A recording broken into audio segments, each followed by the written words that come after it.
Good morning everybody.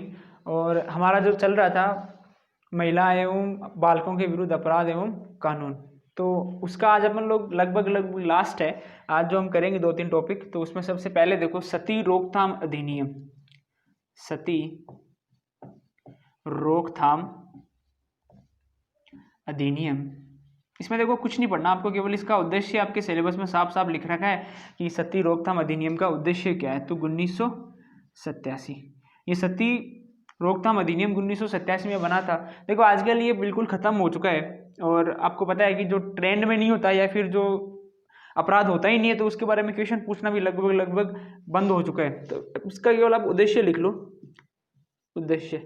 तो इसका उद्देश्य ये दे रखा है कि पहले जब जो महिलाएं जिनकी शादी हो चुकी थी, उनके पति की डेथ हो जाती थी, मतलब विधवा हो जाती थी, तो ये मानते थे कि विधवा औरत का जीना क्या है, सही नहीं है। तो फिर क्या करते वो लोग, जब उस पुरुष को जलाते थे तो उसके साथ ही उस विधवा औरत को भी जला दिया जाता था, और क्या कहते थे कि ये सती हो गई है। तो इस जो प्रथा थी, इसको रोकने के लिए क्या किया गया कि विधवाओं को जीने का अधिकार, सीधा सा संबंध है, क्या दिया गया, जीने का अधिकार। इसका मतलब क्या है कि विधवाओं को जीने का अधिकार दिया गया। और ये जो सती रोकथाम अधिनियम है 1987 में बनाया गया। वैसे जो है ये सती प्रथा अधिनियम जो था, ये सती रोकथाम अधिनियम ये बंगाल से चालू हुआ था। सती बंगाल विनिमय अधिनियम फर्स्ट जो बनाया गया था। ये जो सबसे पहले जो अगर पूछ ले सती प्रथा अधिनियम कहाँ से चालू किया गया, तो ये 1829 से चालू किया गया था। ये इसका क्या था, फर्स्ट था, ये उद्देश्य था। और ये सती प्रथा अधिनियम इतना ही आपको याद रखना कि कब अधिनियम बना 1987 में, और सबसे पहले ये प्रथम अधिनियम 1829, और इसका उद्देश्य क्या है कि विधवाओं को जीने का अधिकार दिया गया। ठीक है, ये अपना एक हो गया। इसके बाद में देखो एक और दे रखा है, वो है कि मानव तस्करी को रोकना, या फिर उसके बाद में एक बिल पारित किया गया। तो उसका नाम क्या है, देखो मानव तस्करी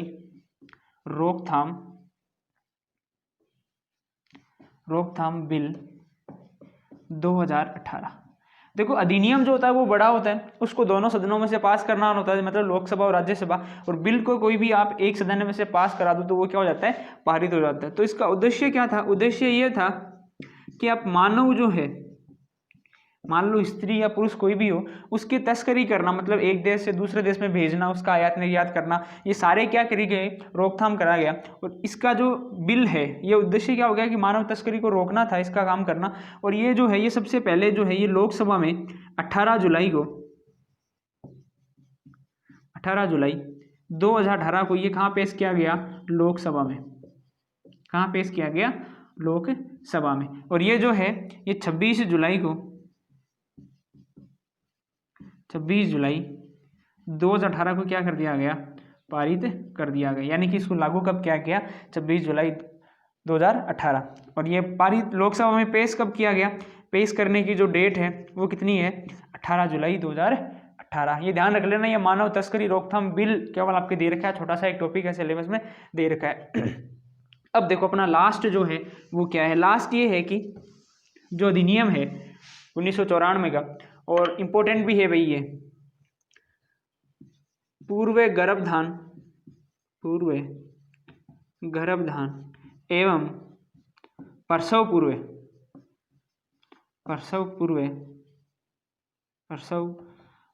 पूर्व गर्भधान तकनीकी अधिनियम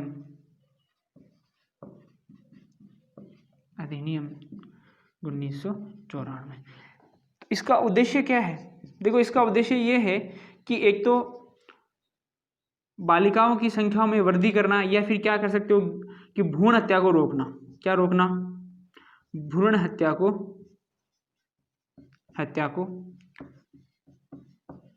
रोकना। और दूसरा क्या है, लिंगानुपात को बढ़ाना।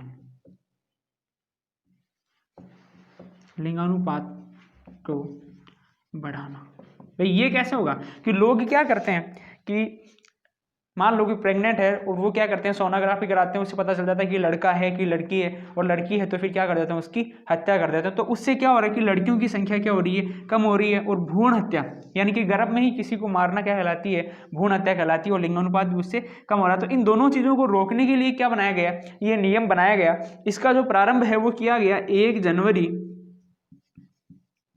ये बना तो था 1994 में, और इसका जो प्रारंभ है वो किया गया 1 जनवरी 1996 को। कब किया गया, 1 जनवरी 1996 को इसको स्टार्ट किया गया। अब देखो इसमें कुछ एक एक्ट पढ़ने हैं, वो भी छोटे छोटे से भी हो जाएंगे। तो इसमें सबसे पहले अपन पढ़ते हैं धारा 4।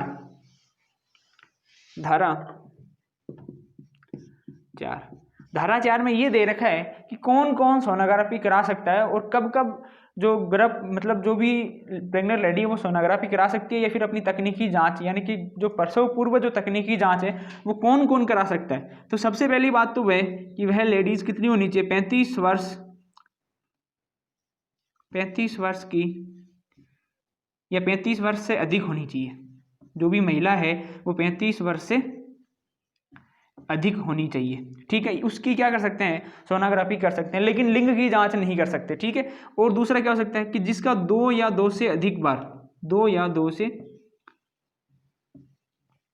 बार क्या हो चुका हो, गर्भपात हो चुका हो, ठीक है। इसके बाद में और क्या हो सकता है कि दोनों में से किसी को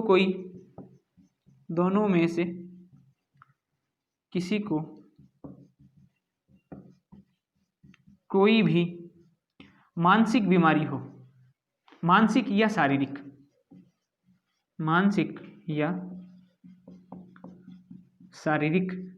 कोई भी बीमारी हो तब भी करा सकते हैं। और या फिर गुणसूत्र संबंधित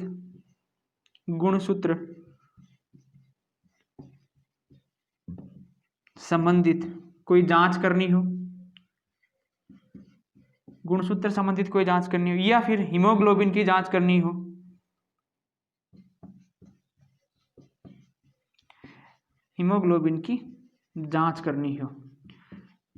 तब क्या हो सकता है कि कोई भी जो औरत है वो क्या करा सकती है, सोनोग्राफी करा सकती है, ठीक है। ध्यान रखना इस बात को कि ये धारा 4 में दे रखा है कि कोई भी जो लेडीज है वो कब कब क्या करा सकती है, और डॉक्टर जो है वो कब कब सोनोग्राफी कर सकते हैं। ये केस में दे रखा है धारा 4 में। अब देखो धारा 6 में दे रखा है कि कोई भी डॉक्टर, धारा 6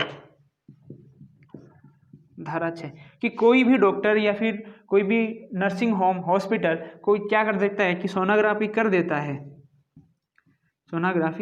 देता है, और वो मान लो वो इनमें से कोई पर्पज जो धारा 4 के अंतर्गत नहीं आते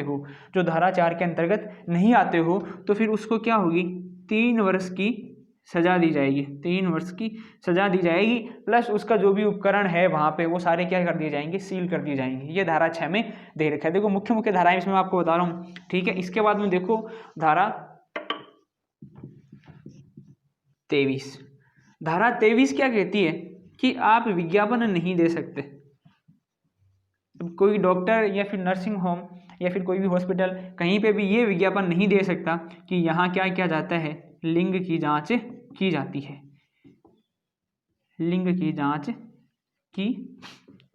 जाती है, अगर कहीं ये लिखा हुआ या कोई भी विज्ञापन देता है तो विज्ञापन देने वाला तथा इसको प्रकाशित करने वाला दोनों की क्या दी जाएगी, सजा दी जाएगी। और वो सजा कैसी होगी, 3 वर्ष से 7 वर्ष और प्लस जुर्माना, दोनों को दी जाएगी, जो विज्ञापन करवा रहा है उसको और जो विज्ञापन प्रकाशित कर रहा है उसको भी। ये भी ध्यान रख लेना, ठीक है। उसके बाद देखो धारा 26, मान लो यदि कोई लिंग की जांच कर देता है, तो इसके लिए सजा आपको दे रखी है धारा 26 में कि यदि कोई सजा या शास्ति,